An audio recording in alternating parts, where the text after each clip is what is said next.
بسم الله الرحمن الرحيم الحمد لله رب العالمين والصلاة والسلام على المبعوث رحمة للعالمين نبينا محمد وعلى آله وصحبه ومن تبعهم بإحسان إلى يوم الدين أما بعد.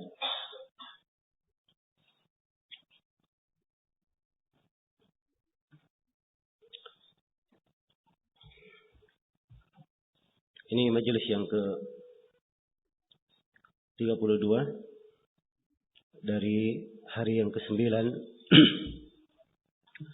pada daurah fikih kita mengkaji kitab Manhajus Salikin wa Tawdihul Fiqh fid Din karya Syekh Abdurrahman bin Nasir As-Sa'di rahimahullahu taala. Pada siang hari ini insyaallah taala kita akan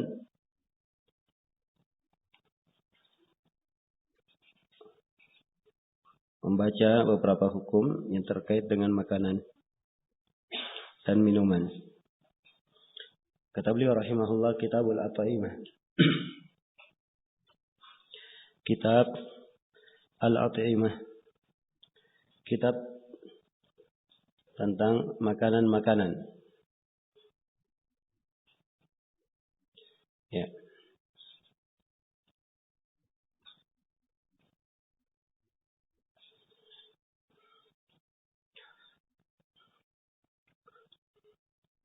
Al-At'imah jama' dari ta'am. Jama' dari ta'am. Dan ta'am itu setiap hal yang dimakan. Ta'am setiap hal yang dimakan. Ya, demikian pula digunakan untuk setiap hal yang disimpan dari korma, gandum, syair dan semisal dengannya. Ya. Dan kata ta'am juga kadang diambil dari kalimat, dari akar kalimat ta'im asy-syai' ya ta'amuhu. Nah, ta'im asy-syai' ya ta'amuhu. Tu'man. Masdarnya tu'man. Itu kalau dimakan dan dirasakan. Ya. Dan dirasakan.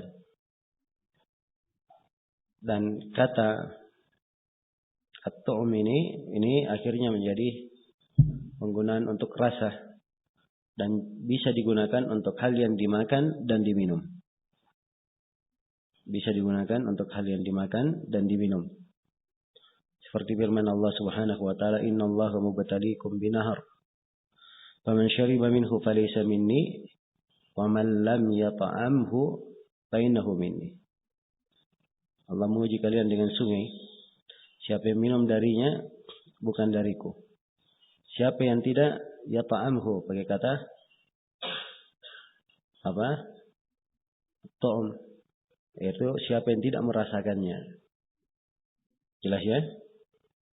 Dari makna inilah digunakan Kitabul At'imah. Padahal pembahasan yang dibahas di dalamnya juga bukan hanya makanan, ada juga pembahasan tentang minuman. Ada juga pembahasan tentang apa? Tentang minuman. Ya, dan mungkin minuman masuk di dalamnya, walaupun tidak disebut, tapi dia masuk di dalamnya. Jadi Kitabul At'imah. Ya, tentang makanan. Baik. Itu yang dimaksud dengan Al-At'imah, penjelasannya dari sisi bahasa. Kemudian Syekh di sini menjelaskan bahwa makanan itu ya terbagi menjadi apa?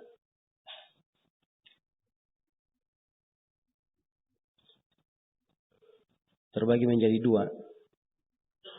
Nah, baik. Dan ini pembahasan yang pertama yang dijelaskan oleh Syekh dalam Kitabul At'imah tentang jenis-jenis makanan. Kata beliau, "Wahiya nau'ani." Dan dia dua jenis. Hayawan wa ghairuhu. Hewan dan selainnya. Hayawan wa ghairuhu. Hewan dan selainnya. Nah, kata beliau, fa'amma, jadi dia ada dua jenis, ada hewan dan ada selain hewan. Ya. Fa'amma gairul hayawan, beliau memulai dari hewan dulu, dari selain hewan. Ya, fa'amma gairul hayawan minal hububi wastimari wa gairiha fakulluhu mubah. Ya. Jelas ya? Adapun selain dari hewan, dari hubub, biji-bijian, thimar, buah-buahan, dan selainnya, fakulluhu mubah. Semuanya adalah boleh. Semuanya adalah boleh, illa ma fihi madarratun kasummi wa ghairihi. Kecuali kalau ada bahaya di dalamnya, seperti racun dan selainnya. Ya. Jadi diterangkan bahwa asal pada makanan semuanya adalah apa? Semuanya adalah boleh, makanan selain hewan. Ya. Ini asal berdasarkan keumuman firman Allah Subhanahu wa taala, ya ayyuhan nasu kulu mimma fil ardi halalan thayyiba. Wahai sekalian manusia, makanlah dari bumi itu, apa yang ada di bumi, hal yang halal, thayyiba. Ya. Jelas ya? Atau makanlah segala hal yang di bumi sebagai hal yang halal dan thayyiba. Jadi dia asalnya adalah halal dan thayyiba. Halal dan baik, halal lagi baik. Kecuali kalau ada dalil yang mengkhususkan bahwa hal itu tidak dianggap halal atau tidak dianggap baik. Demikian pula firman Allah Subhanahu wa taala, "Huwallazi khalaqa lakum ma fil ardi jami'a." Dialah Allah yang menciptakan untuk kalian segala yang berada di muka bumi.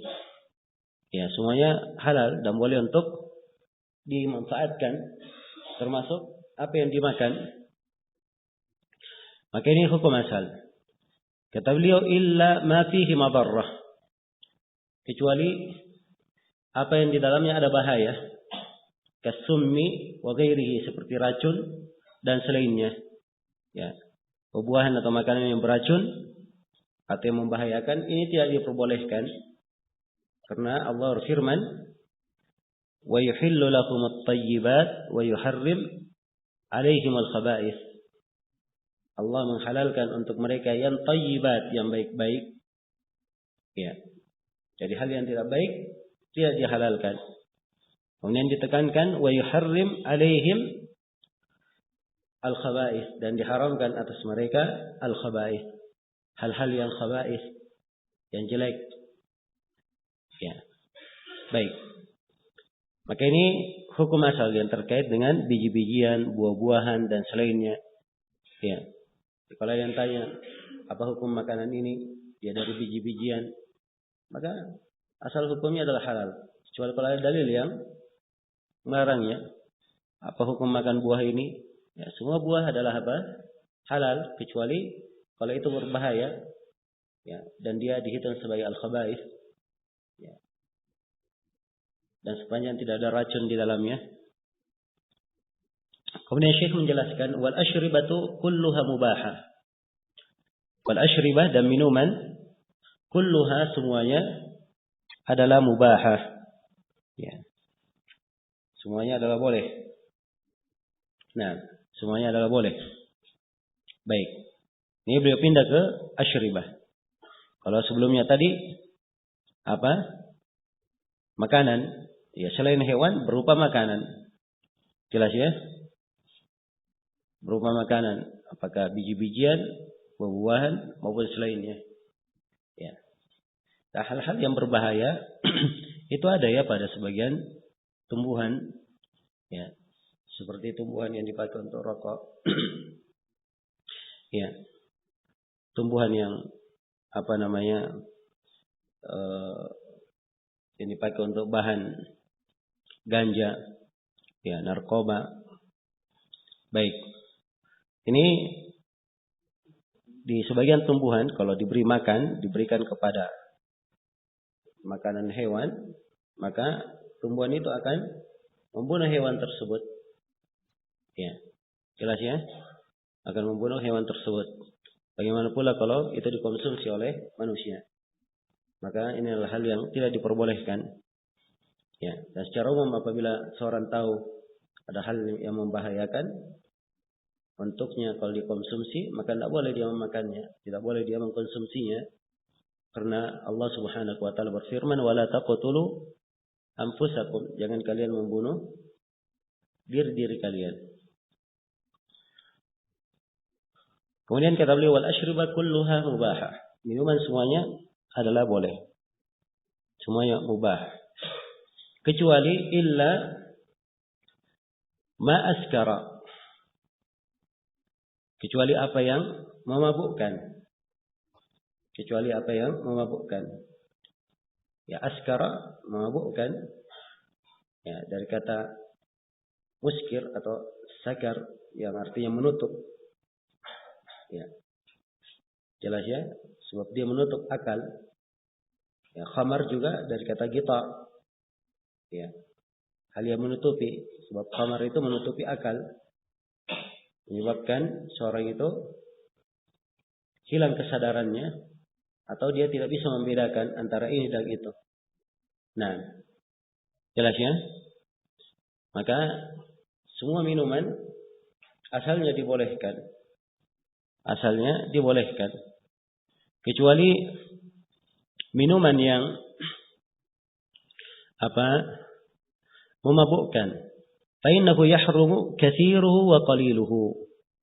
Maka kalau dia minumannya memabukkan, sedikit dan banyaknya adalah haram. Meminum sedikit dan banyaknya adalah apa? Adalah haram. Di hadits, berdasarkan hadits, kullu muskirin haram wa ma askara minhu al-farq fa mil'ul kaffi minhu haram. Ya.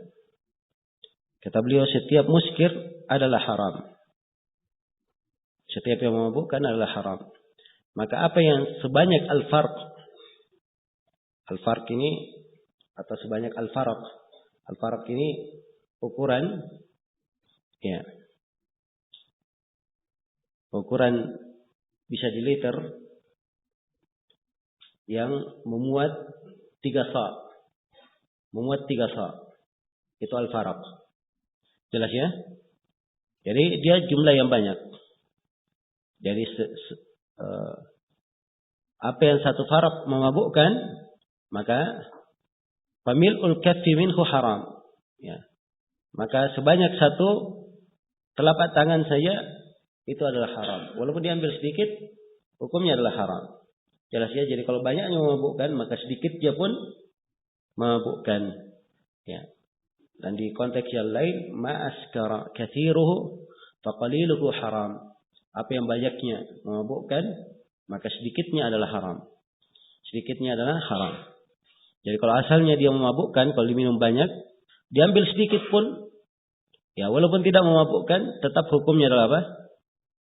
Hukumnya adalah haram. Iya. Baik. Jadi semua yang memabukkan, hukumnya adalah haram. Haram untuk diminum, ya. Haram untuk dimanfaatkan. Haram untuk dimanfaatkan.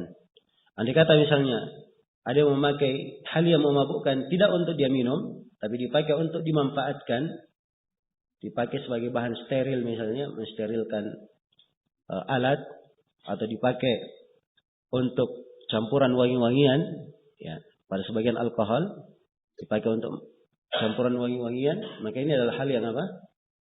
Hal yang haram. Jelas ya? Adalah hal yang haram. Sebab pengharaman di sini tidak terkait dengan minuman saja. Terkait dengan meminumnya dan terkait dengan apa? Menggunakannya. Terkait dengan menggunakannya. Kemudian kata Syekh, wa idan qalabatil khamru khallan hallat. Dan apabila khamar itu telah berubah menjadi cuka, ya, apabila minuman keras dia berubah menjadi cuka, halat, maka dia menjadi halal. Ya. maka dia menjadi halal. Kalau dia berubah menjadi cuka. Nah, ini kalau perubahannya ya terjadi dengan sendirinya. Ini kalau perubahannya terjadi dengan apa? Dengan sendirinya. Ya, karena itu dalam hadis Anas bin Malik riwayat Muslim, ya, Nabi sallallahu alaihi wasallam ditanya tentang al-khamr, tuttakhadu khallan, yang dijadikan sebagai cuka. Kata beliau la, tidak. Ini kalau dirubah dengan sengaja. Jelas ya? Tapi kalau dia berubah sendiri, seperti yang disebut dia oleh Syekh di sini, wang qalabatil khamru. Ya, ini menunjukkan kesan dia berubah sendiri. Jelas ya? Halat, maka dia menjadi halal. Jelas ya? Menjadi halal. Dan ini adalah hal yang disepakati. Kata Ibnu Rushd rahimahullah, sepakat para ulama bahwa khamar, kalau dia berubah menjadi cuka dengan sendirinya, maka boleh untuk dimakan. Ya, boleh untuk dimakan. Baik.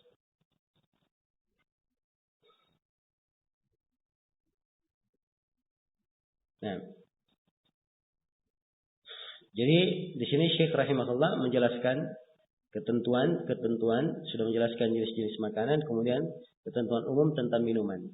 Ini ketentuan umum yang beliau terangkan di sini tentang minuman. Kemudian Syekh menjelaskan tentang hewan. Ya, bahwa hewan itu terbagi dua, ada hewan laut dan ada hewan darat. Beliau mulai dari hewan laut. Kata beliau wal hayawanu qismani, dan hewan itu terbagi dua. Yang pertama bahriyun, yang pertama hewan bahri, hewan laut. Ya. Kalimat al-bahri itu artinya apa? Air yang banyak. Air yang mustabahar, yang banyak. Ya.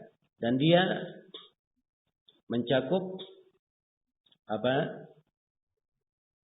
Air yang banyak, apakah asin atau tawar. Jelas ya, itu bahri. Ya. Ini bahri dalam bahasa Arab. Ya, jadi kalau diartikan hewan air itu mungkin lebih tepat sesuai dengan bahasa. Jelas ya? Jadi hewan air, fayahillu kullu ma fil bahri hayyan wa mayyitan. Halal semua apa yang ada di air, hayyan, ya saat dia hidup, atau mayyitan, atau dia mati.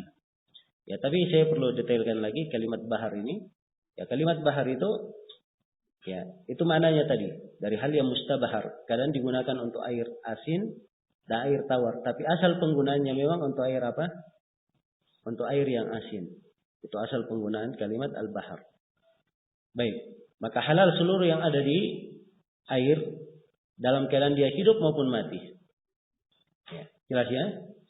Qala ta'ala, apa dalilnya? Berdasarkan firman Allah Ta'ala, uhilla lakum saydul bahri wa ta'amuhu. Dihalalkan bagi kalian ya, buruan laut, air, wa ta'amuhu, dan makanannya. Ini dihalalkan. Jelas ya? Baik. Karena itu di sini di pembahasan hewan air ini, ya semua yang hidup di air itu dalam keadaan dia ditangkap dalam keadaan hidup maupun dalam keadaan mati, semuanya adalah apa? Semuanya adalah halal. Yang hidup tidak harus disembelih. Ya, tidak harus disembelih. Nah, jelas ya? Demikian pula hewan yang menyerupai hewan buas di darat, kalau dia hidup di laut, maka dia dihitung sebagai hewan apa? Hewan air, seperti ular air misalnya, atau ular laut. Demikian pula anjing laut. Ya, ini masuk ke dalam hitungan hewan apa? Hewan air. Ya, buaya bagaimana? Ya, ini dua pendapat di kalangan para ulama. Dan sebagian para ulama, ya, ada yang mengharamkannya dan sebagiannya ada yang menghalalkannya, dianggap sebagai hewan air. Ya. Dan saya sendiri untuk hal ini, ya saya lebih condong kepada pendapat yang membolehkannya. Nah, itu adalah pendapat Syekh Ibnu Utsaimin dan selainnya. Baik. Ya, walaupun saya bolehkan, tapi saya tidak pernah makan ya. Ya. Tentang masalah mau makan atau tidak itu urusan lain. Kita berbicara sekarang tentang masalah boleh dimakan atau tidak ya. Iya. Baik. Kemudian kata beliau wa ammal barriyu wal aslu fihi al-hil. Ya, adapun hewan al-barri, ini hewan darat. Ya. Asal pada hewan darat itu adalah halal. Asal pada hewan darat adalah apa? Adalah halal. Illa ma nass asy-syari', ya, kecuali apa yang diperkecualikan oleh syariat. Jelas ya? Jadi asalnya kalau hewan darat, ya semuanya asalnya adalah apa? Halal. Kecuali apa yang diterangkan oleh syariat. Dia adalah haram. Syekh akan terangkan di sini perkecualian-perkecualian. Nah, kata beliau di antara perkecualian ma fi hadithi, faminha ma fi hadithi Ibnu Abbas, di antaranya apa yang datang dalam hadits Ibnu Abbas. Ya. Kullu dinabin minas siba fa akluhu haram. Ya. Apa yang datang dalam hadits Ibnu Abbas radhiyallahu taala anhuma, di mana Rasulullah sallallahu alaihi wasallam bersabda, kullu dinab, setiap yang mempunyai apa? Gigi taring, minas siba, dari as-siba, dari binatang buas, ya. Dari binatang buas, fa akluhu haram. Ya. Maka memakannya adalah apa? Haram. Ya, maksudnya di sini hewan yang memansa dengan taringnya. Ya, kalau misalnya ada yang punya gigi taring tapi tidak memansa dengan taringnya, ya, atau dia diperkecualikan seperti kucing, maka apa? Kucing tidak dimakan ya. Baik, tidak dimakan. Di sini yang masuk ke dalam hewan yang apa punya taring, ya masuk di dalamnya seperti serigala, ya, juga seperti apa? Singa, ya. Nah, demikian pula anjing dimasukkan ke dalamnya. Dimasukkan ke dalamnya.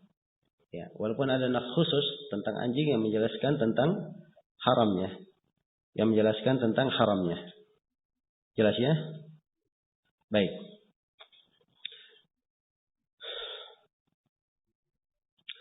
Iya.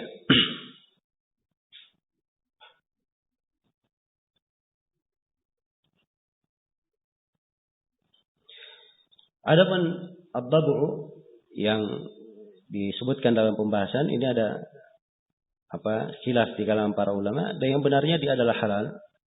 Ya, karena nas menunjukkan bahwa dia adalah halal. Dia adalah halal. Padahal dia mempunyai taring.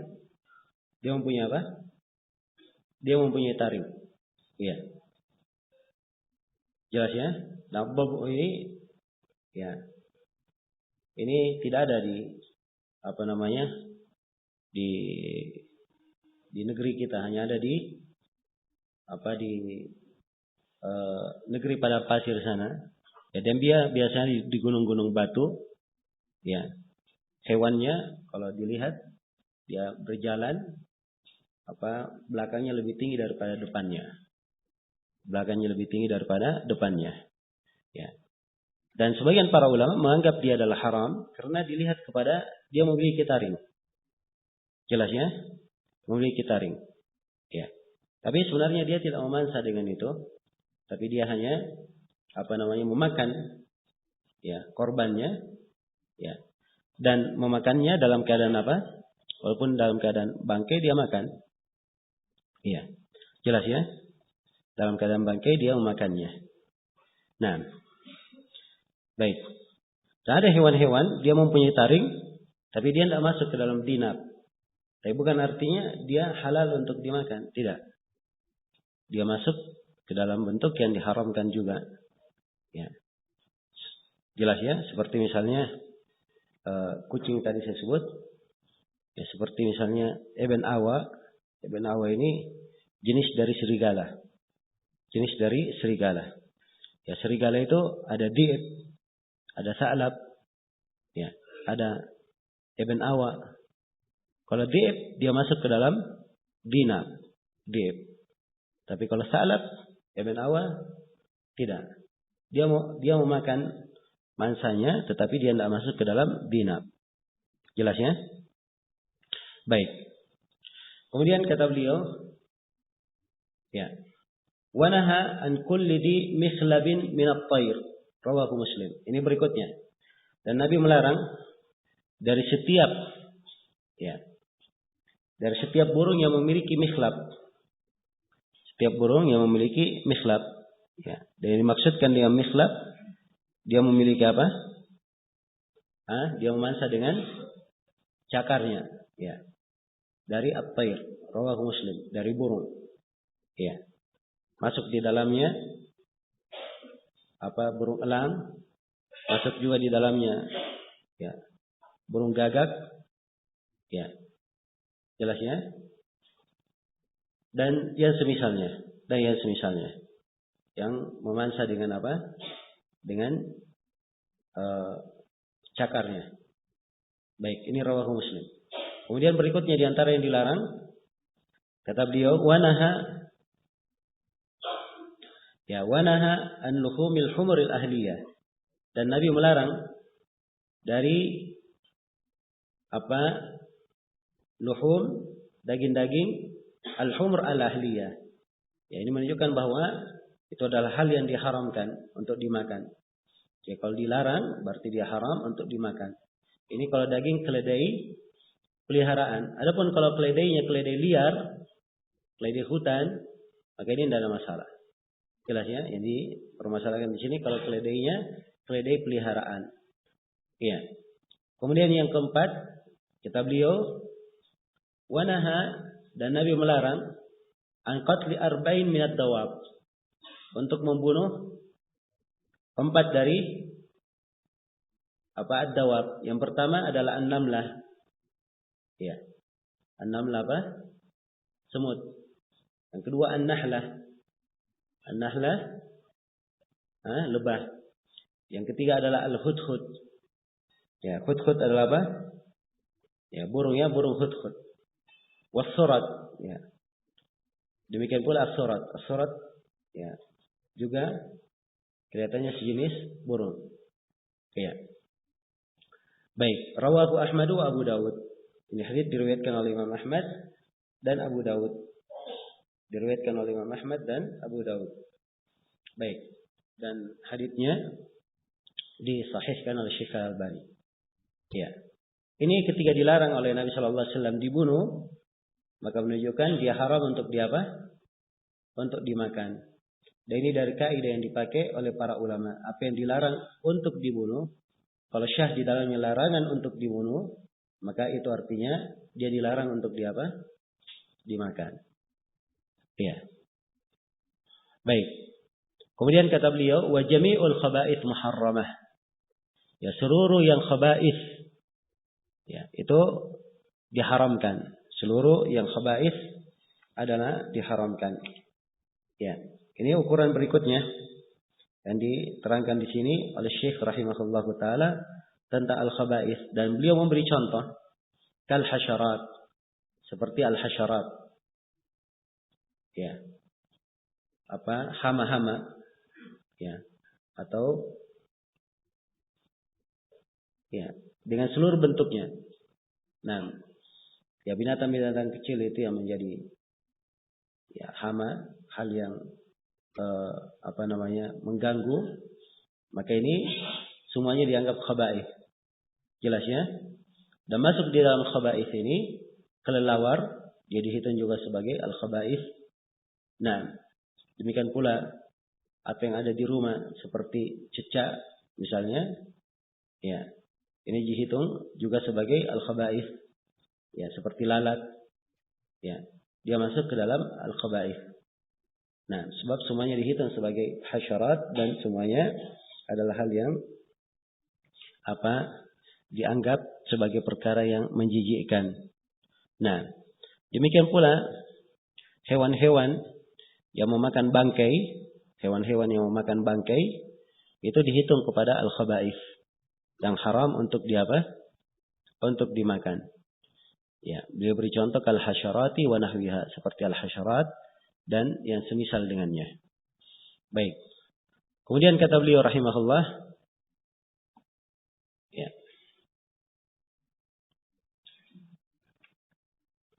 Nah, Syekhul Islam menyebutkan bahwa makan al-khaba'ith, ya, semua yang terkait dengan al-khaba'ith, memakan ular, demikian pula memakan kalajengking, itu adalah haram menurut kesepakatan para ulama. Kemudian kata beliau, wa nahan Nabi sallallahu alaihi wasallam 'anil jallalah wa albaniha. Dan Nabi sallallahu alaihi wasallam melarang dari al-jallalah. Ya. Al-jallalah itu adalah hewan yang kebanyakan makanannya dari najis. Kebanyakan makanannya dari apa? Dari najis. Dia makan dari najis. Ya. Jelas ya? Sebab hewan kalau dia sudah lapar, ya, dia tidak akan pikirkan apa yang dia makan sampai kotorannya sendiri kadang dia makan. Nah, apabila dia lapar. Nah, andai kata misalnya ada kambing yang makan kotorannya sendiri, ya, dan dia kebanyakannya makan kotoran, maka disebut apa? Jallalah. Demikian pula sapi atau onta. Ya. Jadi ini larangan Nabi makan al-jallalah. Wa albaniha, dan susunya. Ya, kalau jallalanya punya susu, jelas ya, dari hewan yang memiliki susu. Tapi kalau jallalanya misalnya dari ikan yang hidupnya dia makan dari kotoran, ya, maka dia disebut jallala juga, masuk dalam hitungan apa? Jallala, sebab kebanyakannya dia makan dari apa? Dari kotoran. Ya. Kalau dia makan dari kotoran, maka disebut di sini ya oleh Syekh ya pertama haditsnya adalah hadits yang sahih ya. Hadits yang sahih. Baik.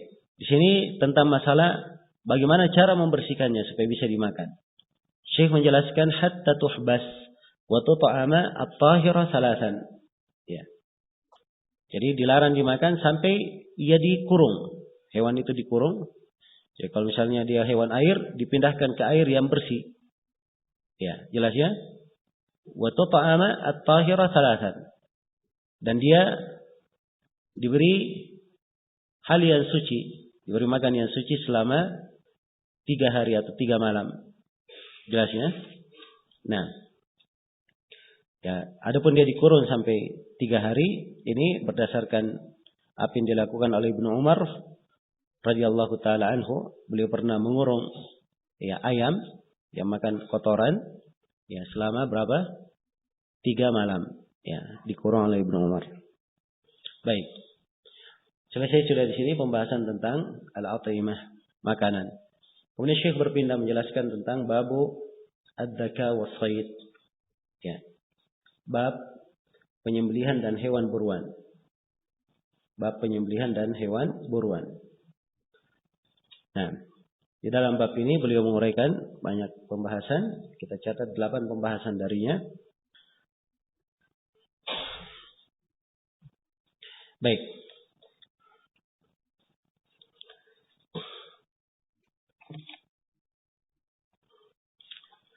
Ya. Ad-zakah itu penggunaannya ya, kadang dibahasakan dengan kata penyembelihan, ad-dhabiha atau ad-dhabh. Kadang dibahasakan dengan kata an-nahr. Ya. Jelas ya? Dan kadang dibahasakan dengan al-jarh, al-aqr. Ya. Ini dari pembahasannya. Ya, dan di sini Syekh menyebutkan ad-dakah. Ad-dakah ya. Ad-dakah itu nama masdar yang bermakna menyempurnakan sesuatu. Dan menyempurnakan penyembelihan, sedekah. Ya, kalau ditazkiyah itu artinya dia disembelih. Itu disembelih. Dan di dalam istilah fuqaha, ad-dakah adalah as-sababul muwassil li hilli akli al-hayawan al-barri ikhtiaran. Ya. Ad-dakah adalah sebab yang menyebabkan halalnya memakan hewan darat. Ya. Penyembelihannya dengan sengaja dimaksudkan. Baik, ini yang disebut dengan ad-dakah. Jadi kalau dia disembelih supaya halal untuk dimakan, artinya itulah didakah, disembelih namanya. Jelas ya? Dan mendakah hewan ini adalah hal yang disyariatkan. Hal yang disyariatkan. Demikian pula as-sayd. As-sayd artinya buruan. Ya, artinya buruan. Jadi kalau dikatakan as-sayd dia berburu. Itu dari penggunaan dari sisi bahasa, bermakna berburu. Ya. Baik. Syekh di sini menjelaskan tentang hukum ad-dakah dan hukum apa? As-sayd. Kata beliau, bab ad-dakah was-sayd.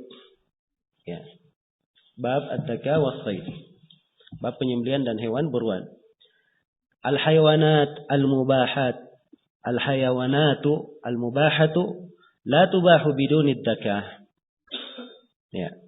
Diterangkan di sini bahwa hewan yang dibolehkan, yang mubaha, ya.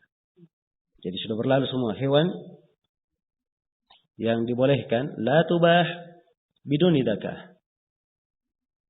Tidak dibolehkan tanpa dakah. Ya, tanpa menyembelihnya. Illa samak wal jarad, kecuali ikan dan apa? Al-jarad. Ya, di sini Syekh rahimahullah, beliau kelihatannya memandang harus ada dakah pada seluruh hewan. Ya. Pada seluruh hewan, hewan laut maupun hewan darat. Jelas ya? Dan yang benarnya bahwa dakah ini hanya terkait dengan hewan apa? Hewan darat. Adapun hewan laut tidak harus didakah, sebab Nabi menghalalkan bangkainya. Ya. Menghalalkan bangkainya. Kata beliau, "Huwa at-tahuru ma'uhu al-hillu maitatuhu." Laut itu mensucikan airnya dan bangkainya adalah apa? Halal. Maka ini pendapat yang terkuat. Walaupun ada memang sebagian ulama yang berpendapat hewan laut juga kalau selain dari ikan, itu pun ikan ada rincian di dalam masalah disembelih atau tidak. Ya, hewan laut selain daripada ikan, mereka haruskan untuk disembelih. Haruskan untuk disembelih. Dan ini pendapat yang kurang kuat. Pendapat yang kurang kuat. Yang lebih kuatnya bahwa hewan laut atau hewan air itu tidak tidak disembelih. Jelas ya? Baik.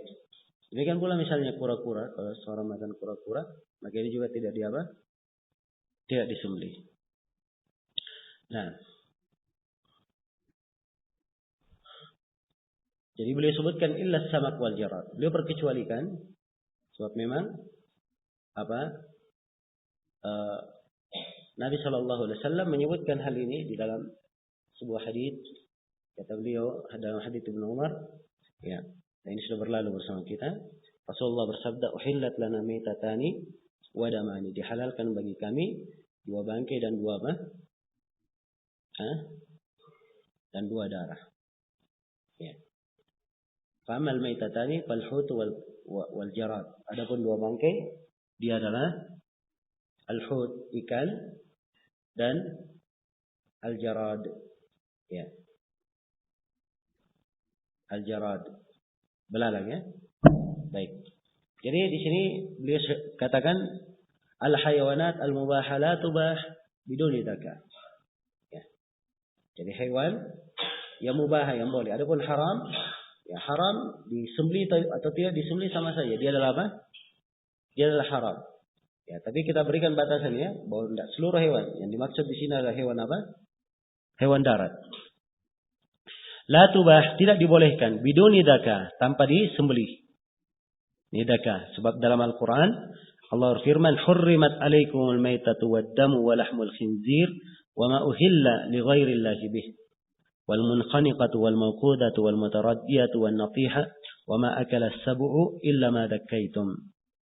Disebutkan dari awal diharamkan atas kalian. Disebutkan hal-hal yang diharamkan. Ya, sejumlah perkara. Kemudian Allah berkecualikan illa ma dakkaitum. Kecuali apa yang kalian telah tadkiyah. Apa yang kalian telah sembelih. Nah, jelas ya? Baik.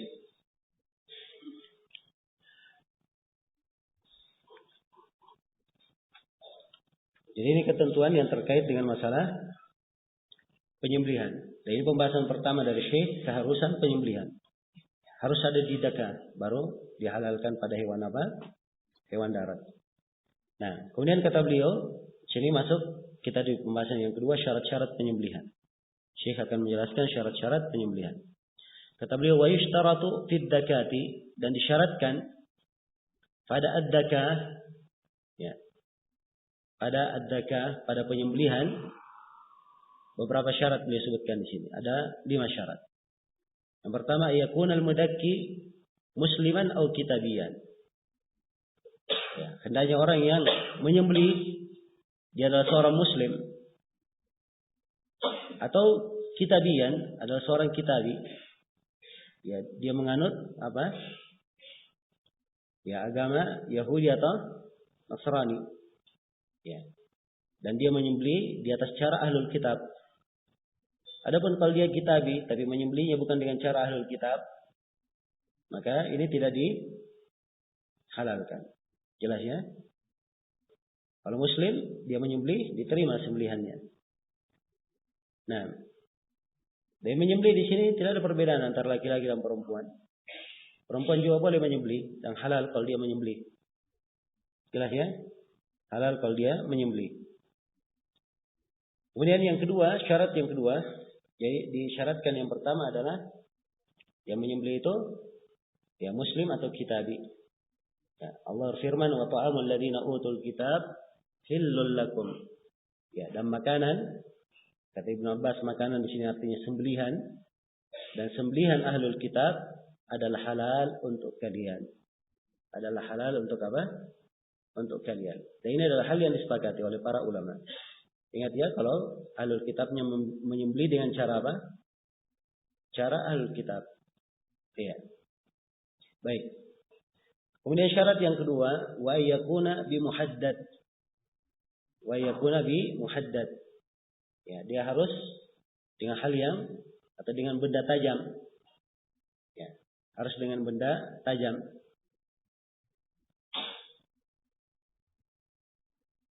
Nah, harus dengan benda tajam. Dan ini berdasarkan sabda Nabi kepada Adi bin Hatim, "Idza ramaita bil mi'rab, ya, fa khazaqa fakulhu, wa in asabahu bi ardihi fala ta'kulhu." Ya, kalau kamu melempar dengan mi'rab kemudian dia sobek, ini menunjukkan hal yang tajam menyobeknya, maka makanlah. Ya, kalau tidak, kalau hanya sekedar dilempar kemudian terbunuh dengan itu tanpa ada sembelihan, maka jangan dimakan. Jelas ya? Maka disyaratkan dia harus apa? Dengan benda tajam. Disembelih dengan benda tajam. Nah, kemudian yang ke berapa? Yang ketiga. Benda tajamnya ini bisa dari besi, bisa dari batu. Ya, suatu hal yang tajam dan layak untuk dipakai apa? Menyembelih. Nah, kemudian syarat yang ketiga, wa ayyun hiradama. Wa ayyun hiradam. Dan hendaknya mengalirkan darah. Ya, hendaknya mengalirkan darah. Iya. Jelas ya? Dan ini akan datang disebutkan oleh Syekh haditsnya dari Rafi bin Khadij. Man harad dama, ma anharad dama. Ya, akan disebutkan oleh beliau dalilnya. Baik. Kemudian yang keberapa sekarang? Yang keempat, ya, wa ayyaqta'a al-hulquma wal mari. Dan hendaknya dia ya memotong al-hulqum, tenggorokan, dan al-mari. Ya, al-mari itu ya juga apa? Saluran ya makanan di yang bersama kerongkongan. Tenggorokannya ada kerongkongan, ada tenggorokan, ada dua. Ya. Jadi ada dua saluran di situ. Ya, itu dua-duanya harus terpotong. Nah, Syekh di sini hanya menyaratkan dua saja. Dan ini khilaf di kalangan para ulama dalam masalah ini. Ya, apa saja yang harus dipotong. Tapi kalau ingin ambil amannya, potonglah 4 hal. Maka sudah aman itu. Jelas ya? Tapi kalau 2 di sini, ini masih ada silang pendapat dalam masalah 2. 4 hal yang dipotong adalah 2 yang disebut oleh Syekh. Ya, saluran kerongkongan dan tenggorokan. Kemudian yang ketiga dan keempat adalah 2 urat. 2 urat di hewan itu ada 2 urat yang mendekati tulang lehernya, ada 2 urat, dipotong 2 urat itu. Jelas ya? Kalau sudah terpotong 4 ini, maka ini tidak ada silang pendapat tentang apa? Tentang halalnya. Sudah syah ya. Jelas ya? Jadi kalau menyembelih harus tahu ya. Ya, menyembelih memotong 4 hal ini. Ya, kalau dia sembelih saja hanya sekedar dikeluarkan darah, ya. Ini tidak benar. Jelas ya? Ya, dan ini dari syarat ini menunjukkan bahwa hewan yang disembelih itu tidak disembelih sampai potong lehernya, sampai putus lehernya. Jelas ya? So, kadang ada yang menyembelih ya sampai putus lehernya baru dia apa? Baru dia selesai. Ya. Dan ini keliru ya. Ini keliru. Ya, dia dianggap makruh oleh para ulama.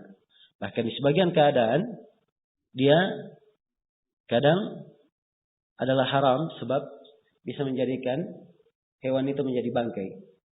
Ya, karena itulah misalnya kalau ada hewan dia dipotong sampai lepas lehernya, maka dilihat. Kalau lepas lehernya langsung mati, ya berarti dia matinya karena putus lehernya, bukan karena dia disembelih. Dan ini jadi bangkai. Jelas ya? Tapi kalau setelah disembelih lepas lehernya masih gerak-gerak seperti yang disembelih, setelah itu mati, maka ini tidak ada masalah. Tidak ada masalah. Jelas ya? Baik. Jadi ini syarat yang keberapa? Keempat. Syarat yang kelima, wa aidkuru rasmallahi alaihi. Syarat yang kelima, dan dia menyebut nama Allah terhadapnya. Ya, ini dia menyebut nama Allah kalau dia ingat. Ya. Jelas ya kalau dia ingat. Ya, adapun kalau dia lupa, dimaafkan kalau dia lupa. Jelas ya, sembelihannya tetap halal kalau dia lupa. Tapi kalau dia ingat, ya, terus dia sengaja tidak membaca bismillah, maka itu dihitung bangkai.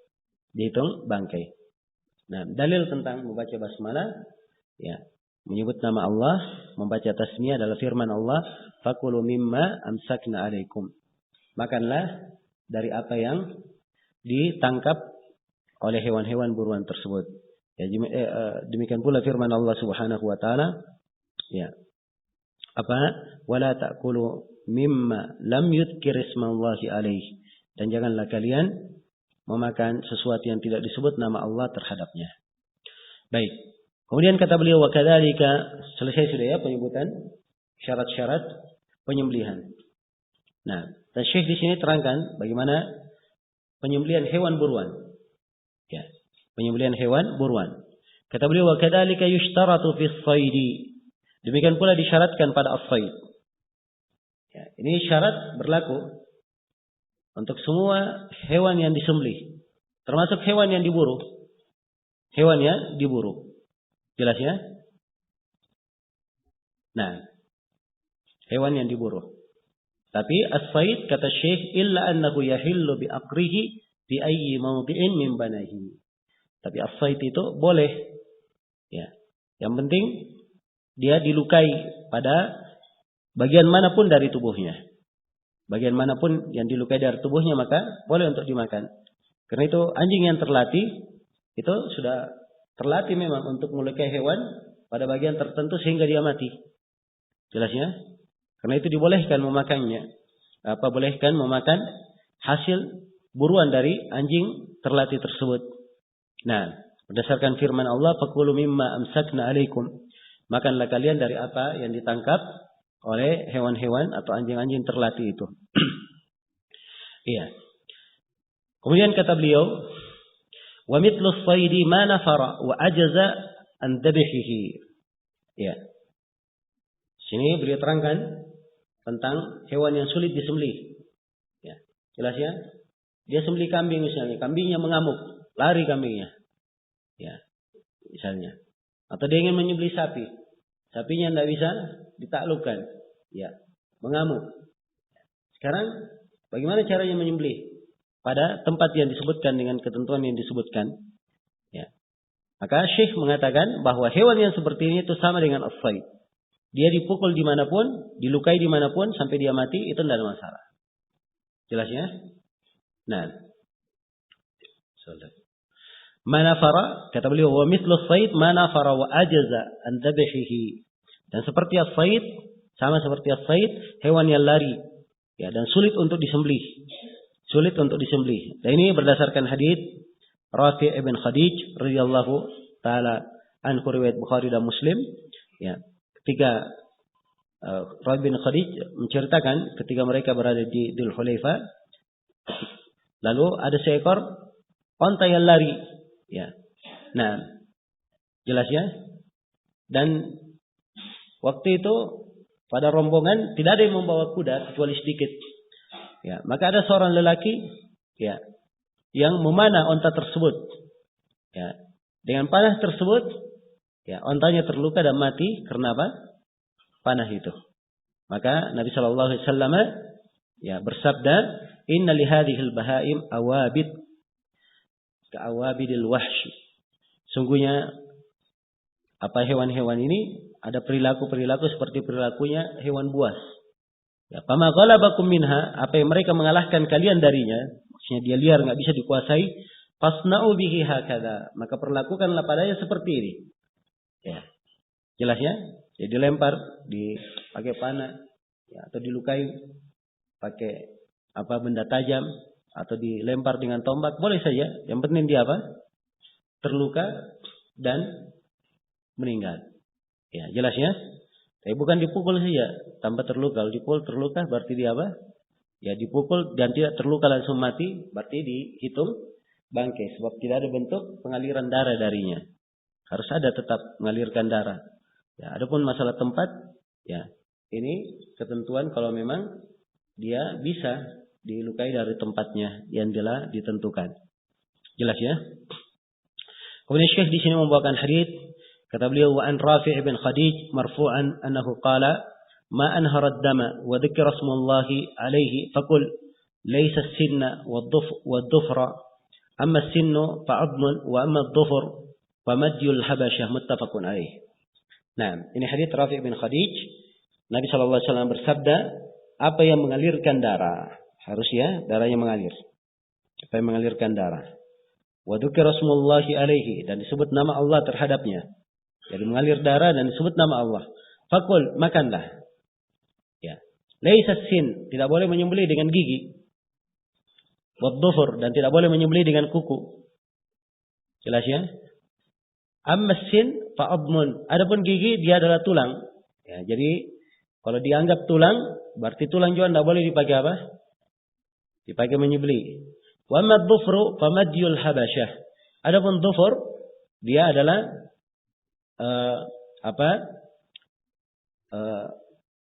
pisau-pisaunya orang-orang Habasyah. Ya, orang-orang kafir, dan tidak boleh seorang muslim menyerupai orang kafir. Baik. Ini hadits muttafaqun alaih.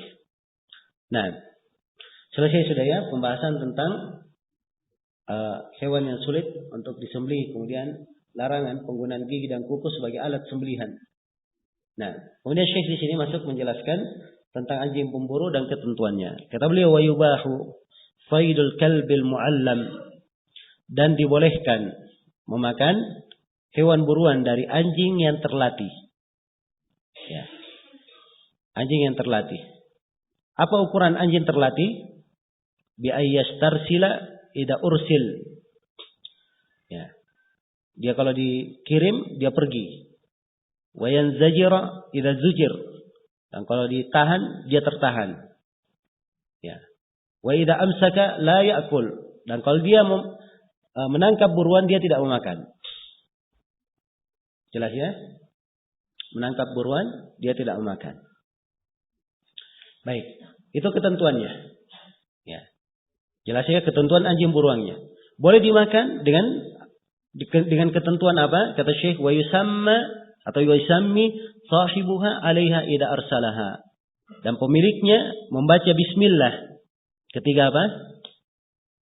Ya, ketika mengirim anjing buruan ini, dia baca bismillah. Jelas ya? Jadi ini ketentuan. Yang pertama anjingnya, ya kalau diperintah memburu, dia pergi memburu. Ya, diperintah berhenti, dia berhenti. Diperintah kembali, dia kembali. Nah, ini terlatih namanya. Jelas ya? Iya. Kalau dia makan, maka dia tidak memakan hewan tersebut. Ya, ini yang dikatakan anjing terlatih. Ya. Adapun kalau diperintah, dia tetap tidur misalnya. Ya. Ya. Ini tidak terlatih. Ya.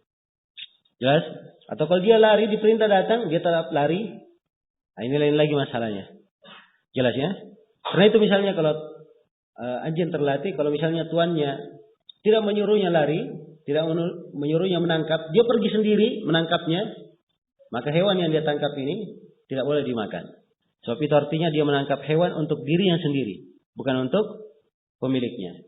Demikian pula kalau dia tangkap hewan dan dia makan sebagian dari hewan itu, ini juga tidak boleh dimakan. Sebab ini artinya dia menangkap hewan itu untuk dirinya sendiri. Jelas ya?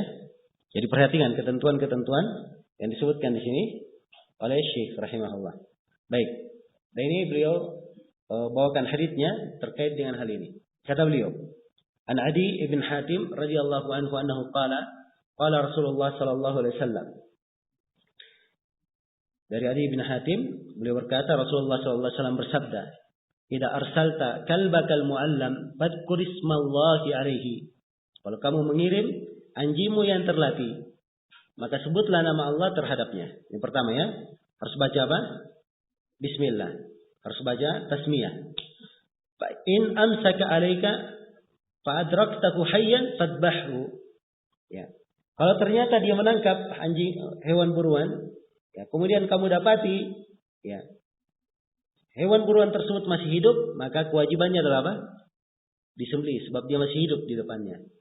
Ya, wa in adraktahu qad qatalahu wa lam ya'kul minhu fakulhu. Kalau kamu dapati hewan buruan itu dia telah membunuh, ya, hewan buruan, kamu dapati anjing pemburu ini, anjing terlatih ini sudah membunuh hewan buruan dan dia tidak memakan dari hewan buruan itu, fakulhu, silahkan dimakan.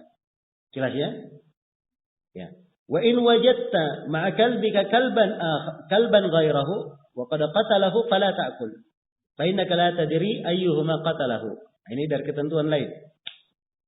Ya, jadi yang kedua tadi, kalau misalnya seorang mendapati hewan buruan itu, dia dapati dalam keadaan sudah mati dan sudah dimakan sebagiannya oleh anjingnya, ini boleh dimakan atau tidak? Tidak boleh. Karena artinya si anjing itu dia memansa untuk dirinya sendiri. Jelas ya? Baik. Di sini yang kedua, ya, di keadaan yang ketiga, kalau kamu mendapati bersama anjingmu ternyata ada anjing yang lain. Ya. Ada anjing yang lain bersamanya. Maksudnya anjing yang lain, anjing yang apa? Tidak terlatih. Ya. Jelas ya? Qad qatalahu, ya, dan anjing itu telah membunuhnya, ya, ternyata sudah mati hewan buruan itu, fala ta'kul, maka jangan kamu makan. Jelas ya? Fa innaka la tadri ayyuhuma qatala, sebab kamu tidak tahu siapa di antara keduanya yang apa? Yang apa membunuhnya. Ini kalau dia kirim anjingnya, mengejar, lari anjingnya kemana begitu, ya, dicari oleh tuannya sudah didapat, ternyata dia dapati ya hewan buruannya sudah mati, tapi ada dua anjing di situ. Ya. Anjing terlatih dia dan anjing lain. Maka ini tidak diketahui yang mana yang membunuhnya. Jelas ya? Tapi kalau dia lihat anjingnya, ternyata semuanya adalah ya apa? Semuanya adalah karena anjingnya dia memburunya sampai mati. Ya, walaupun ada anjing lain di situ, maka ini tidak ada masalah sebab dia bisa memastikan. Dia bisa memastikan. Jelas ya? Kemudian kata beliau, wa idza ramaita sahmaka fadhkur ismallahi alaihi. Dan kalau kamu melempar panahmu, maka sebutlah nama Allah. Ya, ini juga menunjukkan bahwa boleh seorang itu dia memburu, melempar, ya, apa, memanah, ya. Tapi kalau dia memanah, maka ingat dia memburu, dia sebut nama Allah. Ya, harus menyebut nama Allah. Fa in ghaba anka yawman, ya. Kalau misalnya ada rusa yang lewat. Ya, dia panah. Ya, kelihatan kena panah. Lari rusanya. Ya, jelas ya? Lari. Ya. Jelas? Fa in qama anka yawman falam tara fihi illa athara sahmika faqul in syi'ta. Ya. Kalau rusa itu sudah hilang sehari, kemudian diketemukan, engkau tidak melihat padanya kecuali bekas panahmu, hanya bekas panah yang membuat dia mati, maka silahkan kamu makan kalau kamu ingin. Ya, sebab ini sudah sudah sehari. Ya mungkin saja dagingnya, ya dia tidak suka lagi, kan begitu. Kalau ingin dia makan ya silahkan. Ya, ini kalau memang murni yang membunuhnya hanya apa? Hanya panahnya saja. Tapi kalau dia dapati, misalnya ada bekas panah di situ dan kepalanya juga berdarah, ya, maka ini mungkin saja karena apa? Panah dan dia terbentur. Jelas ya? Maka ini dua sebab. Ya, kalau seperti ini nggak boleh dimakan. Karena ini diterangkan berikutnya, fa in wajadtahu ghariqan fil ma' fala ta'kul. Kalau kamu dapati dia tenggelam di air, maka jangan kamu makan. Ya, sebab mungkin panah yang membunuhnya dan mungkin karena dia tenggelam dia mati. Jelas ya? Muttafaqun alaih. Hadis ini riwayat Bukhari dan Muslim. Dan ini termasuk dasar tuntunan yang menjelaskan tentang apa? Tentang ajim pemburu dan ketentuannya. Setelah itu Syekh membawakan hadis di sini yang berisi beberapa etika di dalam penyembelihan. Ya, yaitu hadis Shaddad ibn Aus radhiyallahu taala an. Kata beliau fil hadis, "Inna Allah kataba al-ihsan ala kulli syai'. Fa idza qataltum fa ahsinul qitla wa idza dabahtum fa ahsinud dzibha wal yuhidda ahadukum safratahu wal yuhidda ahadukum syafratahu wal yurih dzabihatahu." Rawahu Muslim.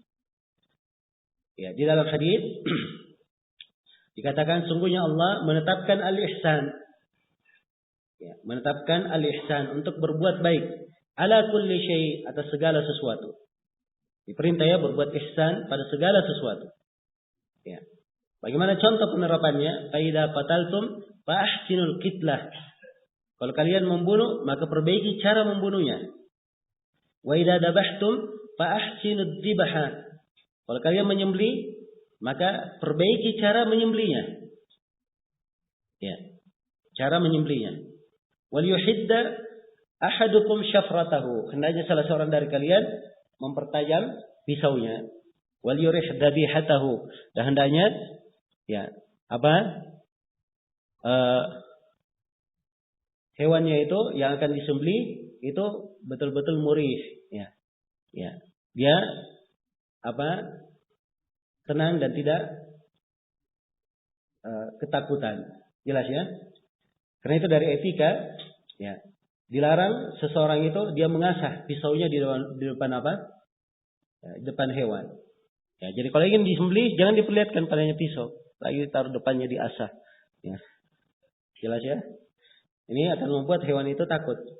Nah, demikian pula kalau akan disembelih, misalnya hewannya dia bergerak, ya, maka dia elus-elus sampai dia ya, dia tenang. Ya, setelah itu baru disembelih. Ya, baru disembelih. Nah, ini mana wal yurih dzabihatahu. Jelas ya? Kemudian dipertajamnya pisau, ini akan mempercepat proses meninggalnya hewan tersebut. Ya. Jelas ya? Sebab kalau pisau itu tajam langsung menembus. Ya. 4 hal yang harus terpotong dan selesai penyembelihan. Ya, berbeda dengan orang yang yang pisaunya ya setengah-setengah, ya. Maka ini akan menyiksa hewan, ya, dan dia akan merasakan ya, pedihnya sengatan pisau itu. Jelas ya? Berbeda kalau pisaunya tajam, ya. Dia tidak akan banyak merasakannya. Nah, ini dari etika yang diajarkan oleh syariat kita. Di dalam menyembelih pun diajarkan sedemikian rupa. Jelas ya? Nah, ini termasuk hal yang menunjukkan rahmat Islam, ya, di dalam ketentuan dan syariatnya, ya, dan ini tidak ada di agama apapun, ya, jelas ya, selain daripada Islam. Nah, wa qala sallallahu alaihi wasallam, dan ini pembahasan yang terakhir tentang janin dalam perut hewan sembelihan. Dan Nabi sallallahu alaihi wasallam bersabda, "Dakatul janini dakatu ummihi," rawahu Ahmad. Ya, ini hadisnya juga kuat, ya, bisa dikuatkan dari seluruh jalan-jalannya. Baik. Dan Zaka penyembelihan janin itu adalah penyembelihan ibunya. Ya. Jadi kalau misalnya ada hewan yang disembelih dan hewan ini hamil, begitu disembelih, ya, ternyata ada janin di dalamnya, dalam keadaan sudah mati, maka hukum janin ini adalah apa? Halal. Sama dengan ibunya yang telah halal, ya, karena sudah sudah disembelih. Tapi kalau misalnya ada janin di dalam, ya, disembelih ibunya, kemudian dibuka perutnya dan janinnya masih hidup, ya, maka untuk menghalalkan janin itu harus harus disembelih. Harus disembelih. Baik, demikian beberapa ketentuan seputar masalah hewan sembelihan, tentang masalah ad-dzaka dan as-sayd. Baik. Nah, tentang sumpah dan an-nudur ini insyaallah taala kita undur pembahasannya. Masih ada waktu, kita jawab pertanyaan.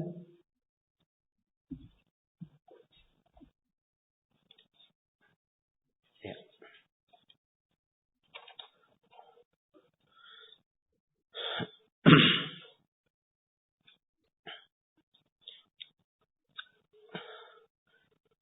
Ini ada yang bertanya, akhwat yang mau dinikahi mensyaratkan pada ikhwah yang mau menikahinya tidak boleh ta'addud jika jadi suaminya. Bolehkah? Nah, boleh atau tidak? Ya. Ya, diperbolehkan ya, dia dari syarat yang syah, boleh dipersyaratkan.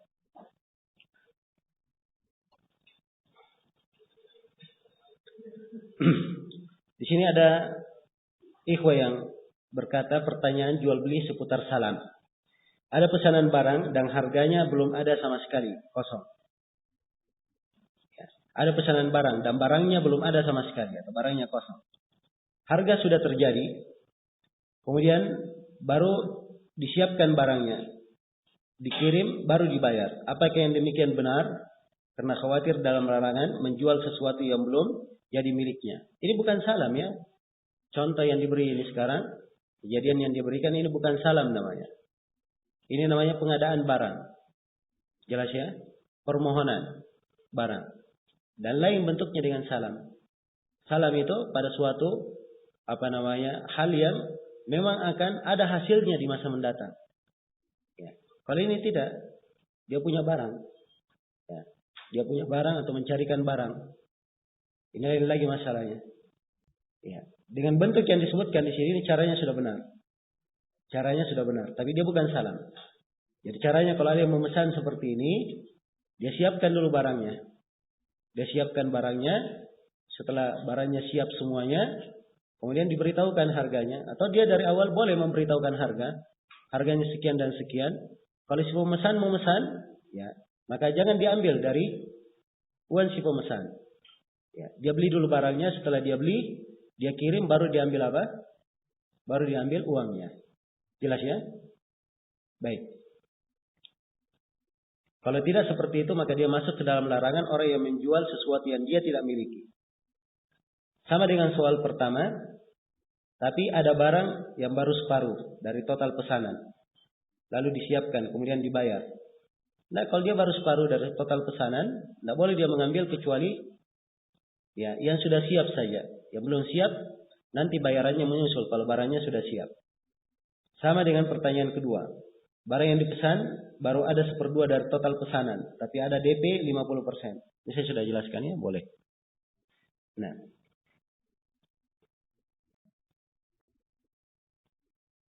Bagaimana hukum wanita Indonesia yang berhaji tanpa mahram? Ya. Sudah kita terangkan ya, bahwa dari syarat kemampuan bagi perempuan harus punya apa? Harus punya mahram. Ya. Kalau dia tidak punya mahram, maka dia tidak wajib untuk menunaikan haji. Sebab dianggap tidak ada kemampuan.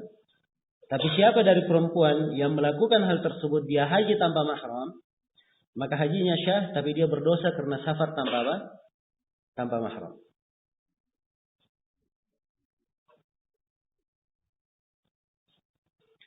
Apa hukum wadi'ah yang dikenai biaya penitipan? Itu bukan wadi'ah namanya, kalau dikenai biaya penitipan. So, wadi'ah itu sifatnya apa? Penitipan yang tidak dipungut biaya, itu wadi'ah. Ya, kalau dikenai biaya penitipan itu namanya menyewa. Dia ijarah menyewa tempat. Ya, jelas ya? Baik. Dan tidak ada masalah, tapi dia bukan dikatakan wadi'ah, disebut ijarah. Ya. Bagaimana hukum wanita yang dinikahkan oleh murabbinya? Apakah mereka statusnya berzina? Ya, nikahnya tidak syah yang seperti ini. Ini kadang dilakukan oleh sebagian orang-orang yang bergerak di pergerakan, ya, menganggap bahwa mereka mengerti Islam, tapi termasuk orang yang jahil terhadap hukum-hukum syariat. Ya, nikah harus dengan wali.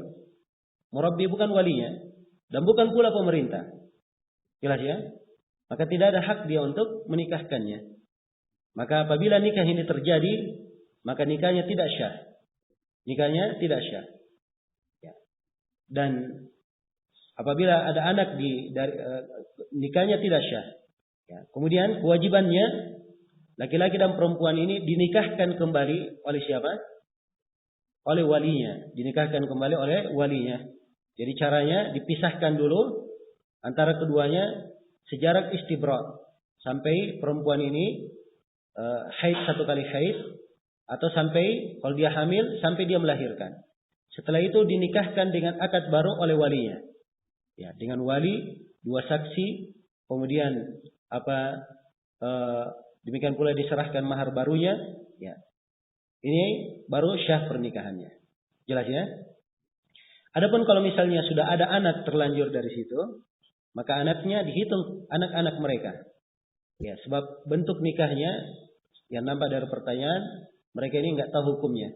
Maka ini dianggap sebagai nikah syubhat dalam istilah fikihnya. Nikah syubhat, hukum anak-anak tetap anak-anak mereka. Tapi kapan mereka tahu hukum, maka tidak boleh tetap berada di atas akad nikah, itu harus diperbaharui nikahnya.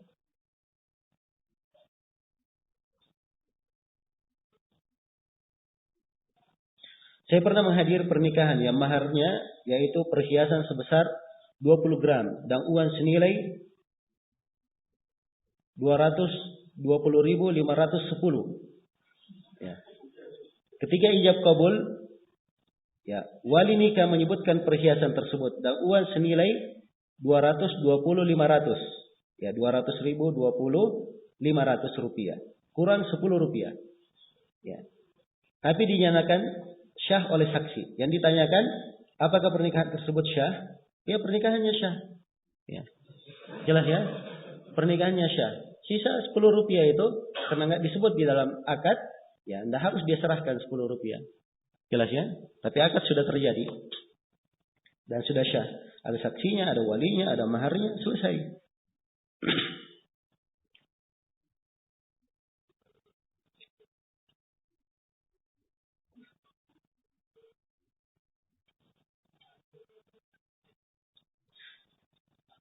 Apa yang harus dilakukan jika ada akhwat 36 tahun belum menikah? Dia sudah berupaya semaksimal mungkin untuk dia secepatnya menikah. Sehari-hari dia bekerja. Ya. Ya, tentang hal ini ya. Namanya nikah itu adalah sama dengan nikmat-nikmat yang lainnya. Dia adalah sebuah anugerah dari Allah Subhanahu wa taala. Karena ada orang yang mendapatkannya dan ada yang tidak mendapatkannya. Jelas ya? Tapi seorang hamba, ya, dia berbaik sangka kepada Rabb-nya. Dan dia meyakini bahwa ya, segala sesuatu itu ada hikmahnya. Ya, dan Allah Subhanahu wa taala Maha mengasihi hambanya. Jelas ya?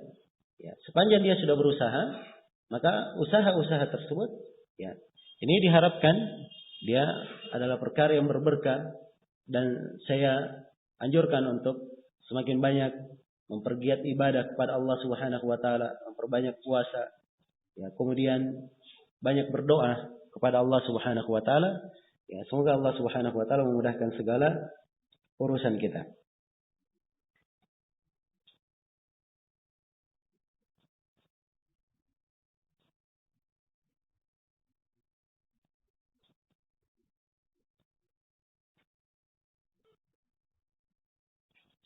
Apa nasihat Ustadz jika istri sekarang minta perhiasan. Sebagaimana umumnya wanita-wanita lain ketika dinikahi seorang lelaki. Sedangkan dahulu ketika akan menikah, ditanyakan oleh calon suami kepada calon istri. Calon istri waktu itu hanya minta mahar saja. Dan mahar tidak dalam bentuk perhiasan. Dan sekarang menuntut kepada suaminya, karena merasa direndahkan dalam pernikahan tanpa seserahan harta. Ya, dan tidak dipenuhi, maka istri menganggap suami telah zalim. Enggak, kalau sepanjang akad pertamanya dia tidak meminta perhiasan, tidak boleh istri mengharuskan suami dalam hal itu, sebab bukan masuk dalam kewajibannya. Bukan masuk dalam kewajibannya. Kecuali kalau dari awal disyaratkan dia minta perhiasan lalu suami tidak beri, ini artinya suami masih berhutang. Ya, dia wajib membayar hutangnya. Jelas ya? Nah, dan masalah tuntut menuntut ini yang repot di dalam hubungan rumah tangga. Ya. Harusnya seorang perempuan itu sama dengan seorang suami. Yang keduanya harusnya sama-sama jangan merasa bahwa dia telah menunaikan kewajibannya. Ya.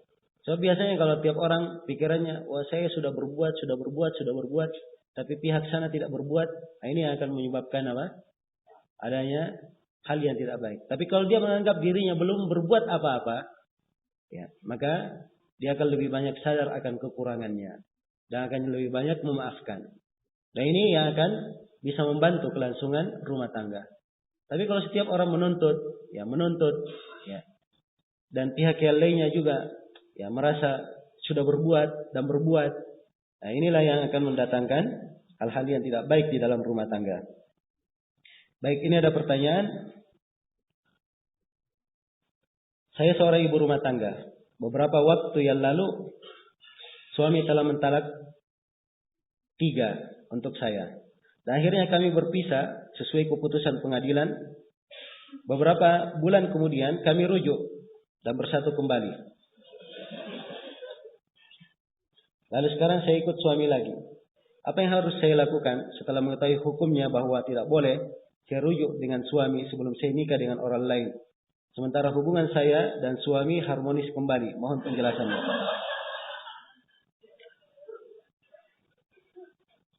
Iya. Pertama di sini ibu yang bertanya ini sudah menyebutkan bahwa dia tidak tahu hukumnya sebelumnya. Sekarang setelah dia tahu hukumnya, sepanjang pengadilan sudah menghitungnya sebagai talak 3, maka tidak halal untuk tinggal bersama suaminya. Ya. Adapun keharmonisan yang terjadi sekarang itu jangan dianggap sebagai suatu nikmat. Bahkan boleh saja itu sebagai suatu ujian bagi seorang hamba yang mungkin saja di masa mendatang akan mendatangkan kejelekan baginya apabila dia tidak tinggalkan. Sebab ini posisi dia sekarang sudah ditalak 3 dan bersama suaminya, ini adalah hal yang diharamkan di dalam syariat. Adalah hal yang tidak dihalalkan. Iya, adalah hal yang tidak dihalalkan. Nah, jelas ya? Ini sepanjang memang talaknya sudah jatuh ke talak 3. Sudah jatuh ke talak 3. Ya. Kalau misalnya ingin dipermasalahkan masalah talaknya terhitung 3 atau tidak, saya nasihatkan untuk kembali ke pengadilan dan memeriksa kembali bentuk talak tersebut.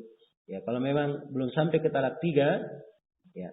Sebab kadang di sebagian pengadilan begitu. Suaminya mentalak 1 kali saja. Jelas ya? Baru 1 kali mentalak, tapi suaminya berkata hitung talak 3. Ini boleh atau tidak? Tidak boleh. Walaupun suaminya bilang hitung talak 3, tetap hukumnya talak apa? Talak 1, tetap hukumnya. Talak 1. Ya, maka kalau pengadilan menetapkan misalnya talak 3-nya dengan cara ini, dan setelah itu dirujuk ke pengadilan dan bisa dihitung, dirubah kembali menjadi talak 1, ya ini adalah hal yang mungkin yang bisa dia lakukan. Selain daripada itu, saya berikan ketetapan hukum sepanjang sudah terhitung talak 3 di pengadilan, ya, yang sekarang ini, maka tidak halal untuk kembali bersama suaminya. Dari kebaikan dan kemaslahatan dan dari keimanan dan ketakwaan adalah seorang meninggalkan hal itu. Dan kalau keduanya berpisah, Allah akan memberikan kecukupan pada setiap dari keduanya. Allah berfirman, wa iyatafarraqa yughnillahu kullam min sa'atih. Apabila keduanya berpisah, maka Allah akan memberikan kecukupan setiap dari keduanya sesuai dengan apa? Akan memberikan kecukupan pada keduanya pada hal-hal yang merupakan kelapangan untuknya. Apakah keputihan pada perempuan termasuk najis? Ya, jawabannya bukan najis. Bukan najis. Ya, kecuali kalau keputihan tersebut keluar di masa haid, maka dia dihitung ke dalam haid tersebut. Bolehkah KB dengan alasan mengatur kelahiran agar tidak kewalahan dalam mengurus anak? Ya, di sini bahasanya kewalahan. Ya, kewalahan. KB itu hanya dibolehkan kalau darurat, bukan kewalahan. Kalau kewalahan semua orang kewalahan. Ya, jelas ya? Semua orang kewalahan. Maka hal-hal yang seperti dalam rumah tangga itu adalah hal yang biasa. Ada kewalahan. Ya, repot mengurus anak itu biasa. Nah, anggap rumah tangga itu mengurus anak itu sebagai ibadah. Ya, sebagaimana seorang bekerja mencari amalan salih, itu adalah amalan salih di depannya. Allah sudah siapkan untuknya. Jelas ya? Maka hendaknya dia rida dengan amalan salih itu, bahkan bergembira. Ya, jangan dianggap sebagai suatu beban. Yang dianggap sebagai suatu beban. Kecuali kalau masuk dalam keadaan darurat. Ya. Kalau misalnya dia melahirkan lagi, anaknya akan terlantar. Terlantar ini sudah apa? Masuk ke dalam bahasa darurat. Dia tidak bisa mengurus anaknya, akan terlantar anaknya. Ya. Maka ya sebab kadang perempuan dia punya kemampuan ya tidak bisa mengurus anak sedemikian baru saja melahirkan, masih menyusui langsung dia hamil. Ya, di kondisi yang seperti ini mungkin saja kalau kondisi dia darurat mungkin dia memakai alat-alat penahan kehamilan itu tadi. Ya Allah taala alam.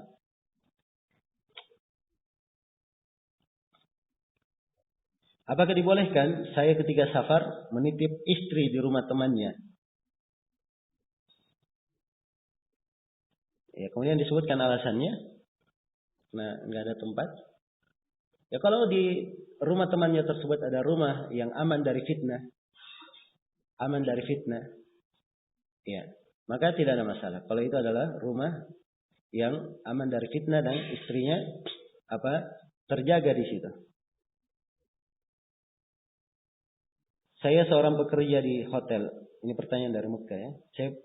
Saya seorang pekerja di hotel yang melayani jemaah. Mudir saya hanya memberikan kesempatan haji pada hari Arafah saja. Jadi kemungkinan ada amalan-amalan haji yang tertinggal. Apakah syah hajinya? Ya. Kalau diberikan kesempatan hari Arafah berarti dia hanya libur tanggal 9 saja. Tanggal 10 masuk kerja lagi. Ya. Jadi hari Arafah dia bisa kejar, dapat Arafahnya. Ya, walaupun dia tidak ke Musdalifah tanggal 8, tidak ada masalah. Sebab itu hukumnya sunnah. Dia langsung ke Arafah, kemudian bermalam di Musdalifah, melempar Jamratul Aqabah, kemudian dia cukur, kemudian tawaf ifadah, kemudian bekerja lagi. Tidak ada masalah, bekerja lagi. Ya. Tapi harusnya dia minta kepada mudirnya supaya di malam hari dia diizinkan bermalam di mana? Di Mina. Jadi malamnya dia bermalam, ya. Begitu masuk siang atau pagi mendekati subuh dia kembali ke Mekah untuk bekerja. Malamnya dia kembali lagi ke Mina untuk apa? Untuk bermalam. Sambil jangan dia lupakan untuk melempar jamrah di 3 hari, tanggal 11, 12 dan 13. Ya, jelas ya? Baik.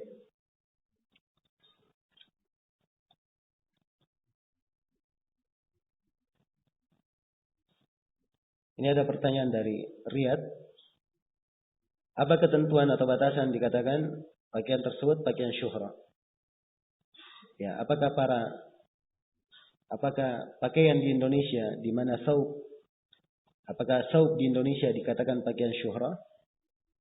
Apakah boleh memakai bantalun yang tidak ketat dan tidak melanggar syariat? Ya, karena saya melihat di Indonesia pakaian penduduk negerinya memakai bantalun dan kemeja. Ya, baik. Tentang pakaian syuhra itu adalah pakaian yang tidak ada di penduduk negeri itu yang memakainya. Bukan hal yang dikenal. Dan dia memang memakai pakaian tersebut untuk beda dengan yang lainnya. Ya, dan ini berbeda dengan saub yang dipakai. Thawb ini adalah hal yang dimaklumi di kalangan orang Indonesia. Ya, perkara yang dipahami bahwa itu dipakai oleh orang-orang yang baik-baik. Jelas ya? Jangan mengatakan dia pakaian syuhra, tidak. Ya. Kalau dia memakai bantalun yang lebar, kalau dikatakan lebar, ya, maka itu tidak ada masalah. Kalau dia lebar, kemudian dia pakai kemeja, tidak ada masalah. Ya, sepanjang ya dia memenuhi syarat berpakaian. Syarat berpakaian secara umum, pakaian tersebut menutup aurat, kemudian pakaian tersebut tebal, tidak transparan, tidak menampakkan aurat, dan pakaian tersebut lebar, tidak ketat, tidak membentuk aurat. Ya, kemudian pakaian itu tidak boleh menyerupai pakaian orang kafir. Ya, kemudian yang kelima dari syarat berpakaian, kalau laki-laki tidak boleh menyerupai perempuan dan perempuan tidak boleh menyerupai laki-laki. Kemudian pakaian itu bukan pakaian syuhrah. Ini syarat-syarat berpakaian. Jelas ya? Kalau terpenuhi syarat ini boleh saja. Boleh saja. Karena itu saya memang sering mengingatkan kepada ikhwah bahwa memakai thawb itu bukan keharusan. Ya. Dan saya juga tidak setuju dengan sebagian ikhwah yang saya anggap berlebihan. Kalau ada yang pakai kemeja misalnya atau pakai baju koko, dianggap salafinya kurang. Ya. Ini saya kira keterlaluan ya. Hal yang keterlaluan. Ya. Jelas mengukur keagamaan seseorang ya semata dengan apa? Ya, dengan pakai thawb. Padahal boleh pakai yang lain. Tidak ada yang mengharamkan di dalam agama kita. Jelas ya? Bahkan boleh seorang dia keluar dengan pakai apa? Dia hanya memakai baju koko misalnya, ya, yang terlihat bagus untuk pandangan orang Indonesia, dan dia hanya memakai celana panjang. Yang celana panjang ini, ya, lebar, ya, tidak membentuk auratnya ketika dia sujud atau ketika dia apa? Ketika dia merunduk, maka itu adalah hal yang cukup. Kalau dia pakai sarung di luarnya, maka itu tentunya lebih menutupi. Dia pakai thawb dengan apa? Dia pakai baju koko dengan apa? Dengan sarung. Jelas ya? Ya, baik. Jadi saya sebutkan bahwa memakai pakaian thawb itu bukan dikatakan sebagai pakaian syuhrah untuk ukuran kita. Ya, dan antum sendiri tahu bahwa ya, pakaian thawb itu dipakai oleh orang-orang yang biasa ceramah di televisi, disaksikan oleh umum. Ya, seluruh Indonesia menyaksikannya, tidak ada yang mengingkari. Jelas ya? Dan tidak dianggap sebagai pakaian yang aneh atau asing. Baik.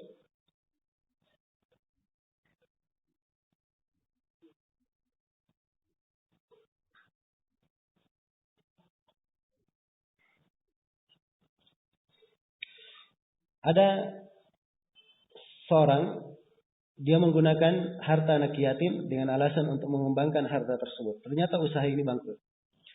Apakah orang ini harus mengganti? Bolehkah anak yatim ini menuntutnya? Ya dilihat ya jenis usahanya bagaimana. Ini urusannya ke mahkamah sebenarnya. Ya sebab harus dilihat jenis usaha apa yang dia lakukan. Bagaimana dia memanfaatkan modalnya. Ya kalau bangkrutnya itu memang karena muncul dari keteledoran orang ini, karena mungkin dia punya perkiraan bisnisnya tidak tepat atau dia terlalu ceroboh, maka dianggap kecerobohannya dia mengganti. Jelas ya? Karena itu memanfaatkan mengembangkan harta anak yatim, tidak sembarang orang mengembangkannya. Ya, harus banyak dan betul-betul dia mengerti ya apa cara memandang atau cara mengembangkan harta. Ya, kalau misalnya dia cari usaha yang kemungkinan ruginya 0%, itu lebih bagus. Ya, jelas ya? Yang kemungkinan ruginya 0%. Dan itu mungkin dia dapatkan beberapa usaha yang tidak ada risiko. Dia kembangkan harta anak yatim. Tapi kalau dia memang sengaja masuk dalam usaha, yang usaha tersebut ya banyak risikonya, maka ini dianggap keteledoran dari orang tersebut. Jelas ya? Baik. Jadi kalau dia teledor diganti. Ya. Nah, ini jawaban umum dari saya, tapi terkait dengan masalah ini urusannya ke pengadilan.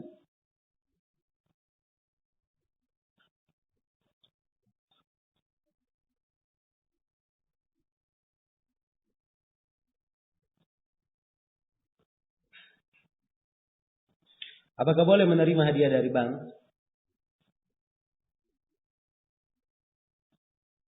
Menerima hadiah dari bank.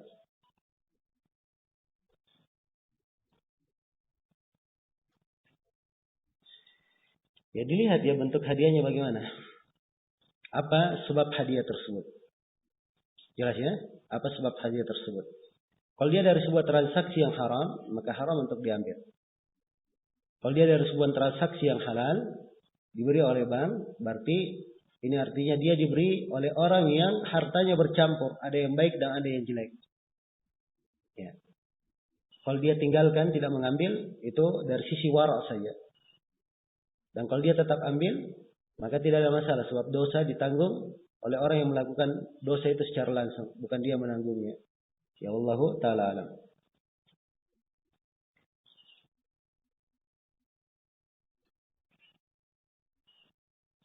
Apa hukum memakai peci dalam sholat? Apakah hanya adat saja?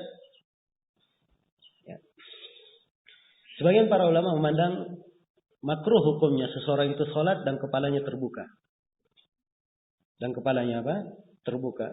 Dan mereka berdalilkan dengan sebagian hadis dalam hal ini. Ya, Syekh Al-Albani berpandangan bahwa makruh hukumnya. Beliau kuatkan hadisnya. Ada Syekh Mukbil rahimahullah, beliau menganggap bahwa boleh saja seorang sholat walaupun tidak menutup kepala. Ya, walaupun tidak menutup kepala. Dan tiada dalil yang mengharuskan hal-hal tersebut. Jelas ya? Ya, dan peci kaitannya di sini, masalah menutup kepala atau tidak. Dan umumnya orang sholat menggunakan apa? Ya, menggunakan peci. Ya, dia tidak memakai topi koboi sholat. Dia juga pakai apa namanya? Ya, topi yang biasa. Tapi biasanya orang menutup kepala menggunakan apa? Menggunakan peci. Dan sebagian madhahib di sebagian penduduk negeri yang madhabnya ya mengatakan menutup kepala. Kadang kalau dia tidak bawa peci, dia tutup kepalanya dengan dia ikat pakai sapu tangan atau dia ikat pakai apa. Ini dibangun di atas pendapat apa? Menutup kepala ketika sholat. Jelas ya?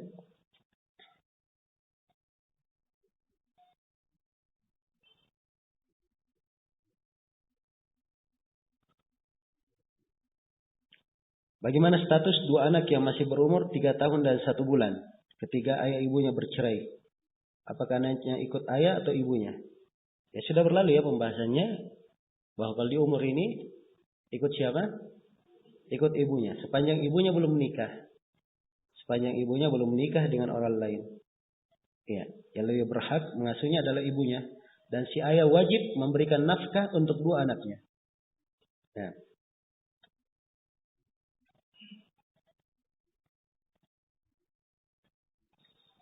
Apakah talak 2 harus tunggu masa iddah talak 1 selesai? Ya, ini kurang paham pembahasan ini. Talak 2 itu tidak mungkin terjadi kalau dia tidak rujuk dahulu. Jelas ya?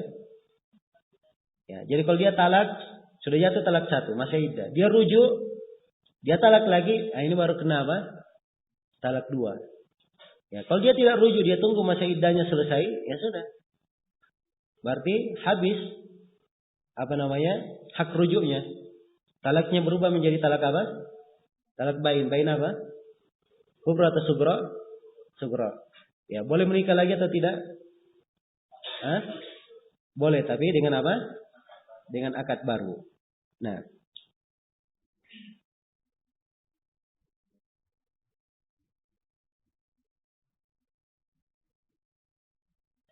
baik, untuk pembahasan saya kira penanya tolong didengarkan kembali pembahasannya. Saya tidak bisa mengulangi.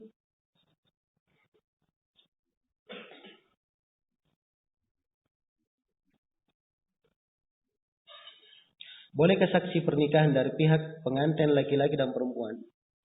Ya. Boleh saja. Tidak disyaratkan saksi itu dari walinya. Ya. Jelas ya? Walaupun dari orang lain, bukan keluarga mereka berdua yang menjadi saksi, boleh saja. Sebab saksi itu yang penting dia apa? Dia dikenal dan dia adil. Itu saksi yang diinginkan. Jelas ya? Apakah ibu tiri istri termasuk mahram suami? Ibu tiri istri. Ayo cepat. Mahram atau bukan? Ibu tirinya. Ibunya istri atau bukan ibu tiri? Ya bukan. Ya berarti bukan mahram. Ya. Jelas ya? Kalau ibu tiri, ya dia bukan mahram untuk istri. Apa untuk suami. Jelas ya? Bukan mahram untuk suaminya.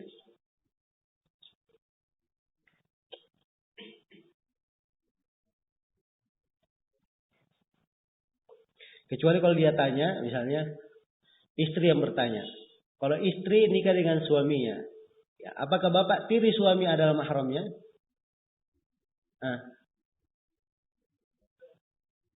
Bapak tiri suami. Mahram atau bukan? Baik, bukan juga ya.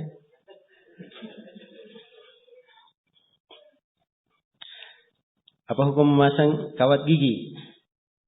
Ya. Memasang kawat gigi kalau dalam rangka mengobati, ya tidak ada masalah. Tapi kalau dalam rangka berhias, ya ini merubah ciptaan Allah, dan itu hukumnya haram. Allah berfirman, la tabdila li khalqillah. Tapi kalau giginya mau rontok misalnya, atau giginya misalnya ingin diluruskan karena habis tabrakan atau apa ingin diperbaiki, pakai kawat gigi, ini tidak ada masalah. Sebab masuk dalam mengobati. Demikian pula pada seluruh hal yang lain, yang merubah alis, merubah bibir, ini kaidahnya. Kalau dia masuk dalam merubah ciptaan Allah, itu hukumnya haram. Kalau dia bentuknya mengobati, memperbaiki, tidak ada masalah. Kalau dia mengobati, ya.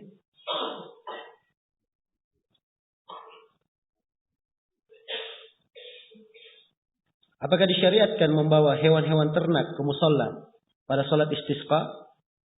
Ya. Tidak disyariatkan ya untuk hal ini. Ngapain hewan ternak dibawa? Ya.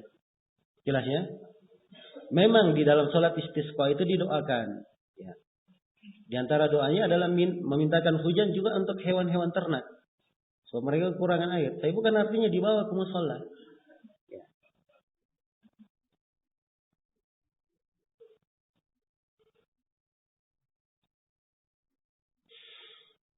Bagaimana dengan orang yang mendapatkan undian 100 juta? Apakah dikeluarkan zakatnya?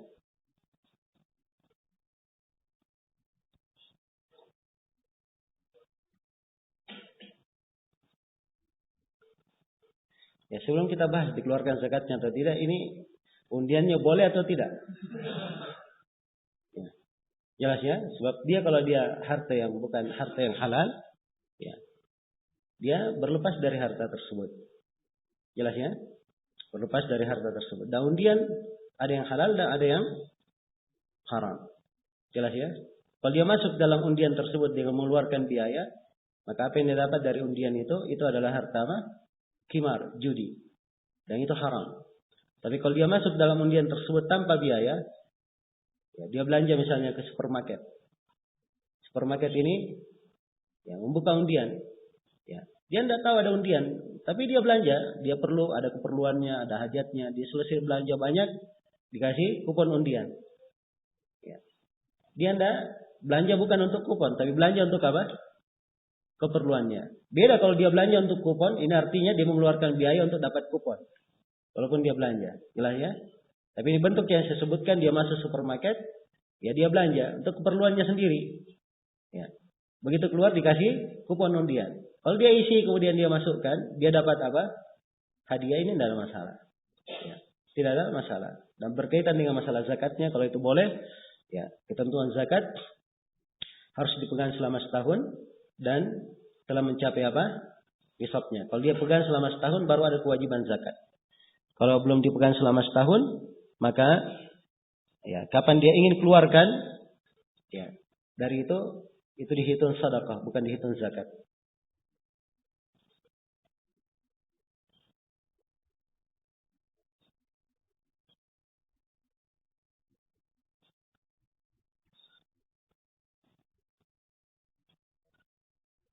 Apa hukum menjual celana panjang yang menutupi mata kaki?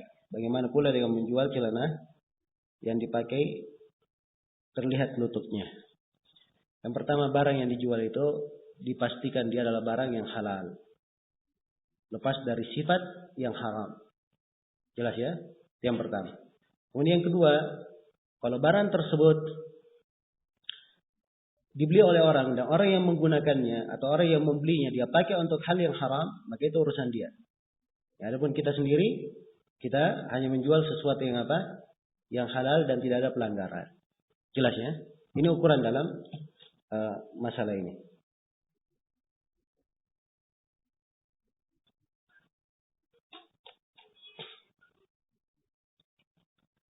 Ini ada ikhwah yang bertanya, ini dari Jepang ya. Karena saya tinggal di Jepang, tiap beberapa bulan saya mengirim uang ke Indonesia melalui transfer bank dalam bentuk yen. Kemudian keluarga menerima dalam bentuk rupiah. Apakah ini boleh dalam syariat? Ya. Cara yang seperti ini tidak diperbolehkan. Cara yang seperti ini tidak diperbolehkan. Sebab ini dia masuk ke dalam bentuk dua muamalah sekaligus. Ya, penukaran dan pengiriman. Ya, dan ini tidak diperbolehkan. Maka cara yang amannya, kalau dia ingin aman, dia di sana pakai yen ya. Maka dia tanya atau yennya dia tukar dulu ke rupiah. Dia tukar ke rupiah. Setelah dia tukar ke rupiah, dia datang ke bank atau dia tukar ke dolar supaya mudah diterima dengan dolar. Ya. Jelas ya? Atau dia tukar tetap yen, kalau memang bisa diterima dengan yen tidak ada masalah. Jadi berikan yen dan diterima di Indonesia dengan yen juga. Nah, ini baru syah. Jelas ya? Tapi kalau dia kirim pakai yen, diterima pakai rupiah, nah ini ada penukaran di tengah jalan. Dan ini akad lain, dan ini tidak diperbolehkan.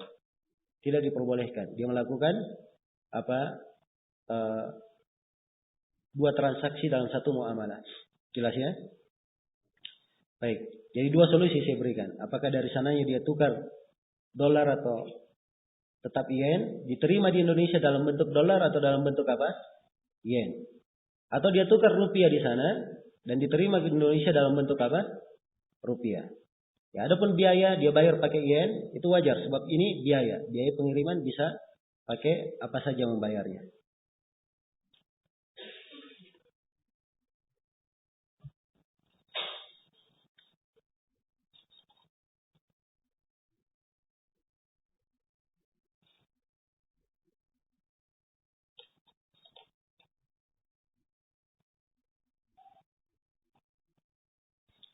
Bila ada seorang pegawai yang punya simpanan uang 30 juta.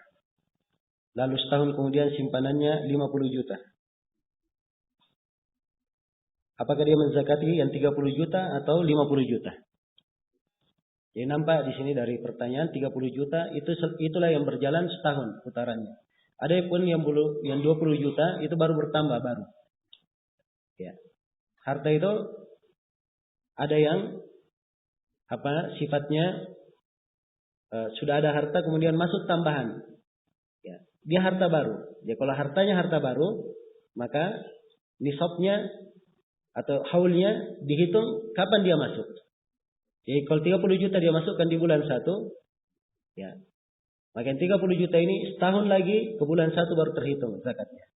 Kalau 20 juta misalnya dia masukkan di bulan 8, maka yang 20 juta ini bulan 8 baru terhitung. Jelas ya? Bulan 8 baru terhitung. Demikian. Baik.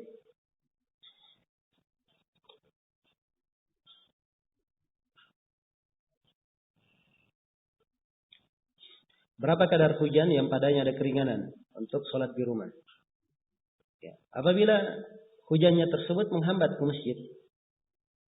masjid, ya, maka dia ada keringanan untuk sholat di rumah.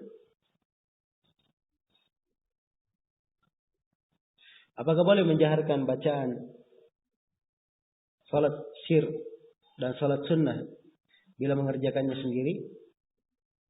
Ya, kalau dia salat wajib, sunnahnya disirkan. Tapi kalau dia salat sunnah, itu lihat jenis salat sunnahnya apa. Jelas ya? Dan kadang boleh dia jaharkan.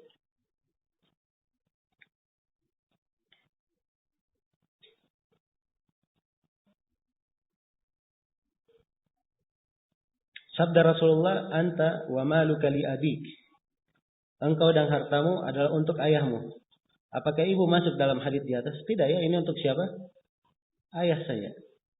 Ya.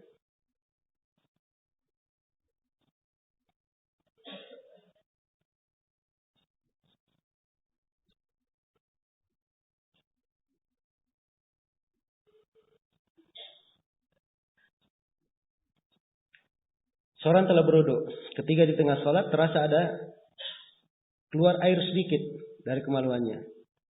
Tanpa bisa ditahan. Dan ini sering berulang kali. Apakah ini termasuk udzur baginya? Bagaimana hukum sholat dan wudunya? Ya, kalau itu adalah penyakit terus berulang, itu disebut salasul baul. Ya. Dia tidak bisa apa? Tidak bisa menahan kencingnya atau kencingnya loss istilahnya. Ya. Jelas ya? Makanya seperti ini solusinya. Begitu mendekati waktu sholat, dia apa? Dia bersuci sempurna, yang membersihkan kotorannya, kemudian membersihkan bekas kencingnya, kemudian setelah itu dia berwudu. Ya. Dan dia sebaiknya memakai sesuatu yang menutup yang menjaga jangan sampai air kencing itu menimpa yang lainnya. Ya, kalau dia sudah berwudu masuk waktu sholat, dia sholat. Ya, kapan dia keluar? Biarkan saja dia keluar. Itu sudah merupakan udzur baginya. Jelas ya? Nah, dan perlu saya ingatkan di sini bahwa salasul baul ini itu biasanya muncul karena seorang kadang ketika buang air kecil dia paksa. Ya, lama dia tunggu sudah selesai kencing tapi dia masih nunggu keluar lagi. Ya. Dan ini yang menyebabkan kadang penyakit ini muncul. Jelas ya, seorang kalau buang air kecil buang saja. Tidak ada lagi yang keluar, sudah bersuci, selesai keluar. Jelas ya? Selesai keluar. Ya, demikian pula saya diberikan faedah oleh sebagian ikhwah di kesehatan. Katanya bagi laki-laki itu lebih bagus kalau dia kencing berdiri. Ya, dari sisi untuk sisi kelancaran kencingnya atau dia mampu mengontrol tidak kencingnya. Lebih bagus kalau dia berdiri.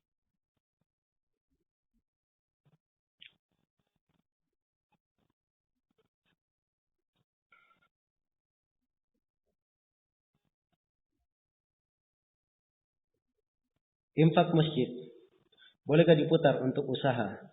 Di mana keuntungan yang diperoleh untuk kepentingan masjid? Ini tidak diperbolehkan ya. Kalau dia infak, sedekah, zakat, tidak diperbolehkan. Tidak boleh diputar-putar seperti itu. Ya. Kecuali kalau ada yang memberi infak, diamanahkan ini untuk modal masjid, nah itu lain lagi. Dijalankan sesuai dengan amanah orang yang berinfak. Tapi asalnya kalau infak, zakat, itu tidak diperlakukan yang seperti ini. Jelas ya?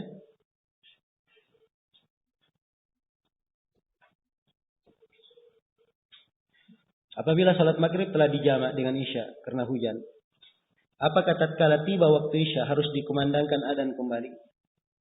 Ya. Gimana dikumandangkan adzan? Sudah sholat orang. Siapa mau sholat? Hah? Tidak ya, tidak ada adzan. Ya, sudah sholat. Itu adzan kalau ada orang yang sholat di situ. Jelas?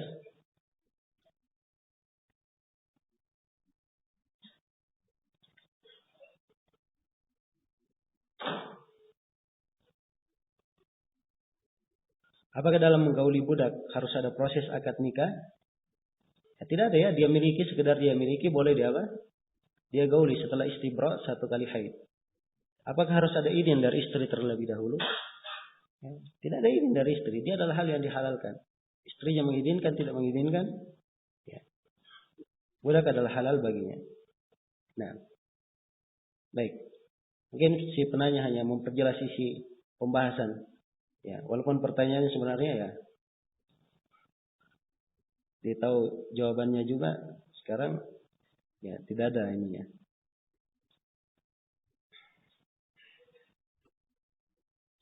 Baik, selesai ya, sudah masuk jam 12. Ya, masih banyak pertanyaan. Disimpan saja, kalau masih ada waktu kita jawab lagi. Ya. Mudah-mudahan apa yang kita dapatkan pada hari ini ada manfaatnya, insyaallah. Kita lanjutkan sesi berikutnya pada sore nanti. Subhanakallahumma bihamdik, asyhadu an la ilaha illa anta, astaghfiruka wa atubu ilaik. Walhamdulillahirabbil alamin.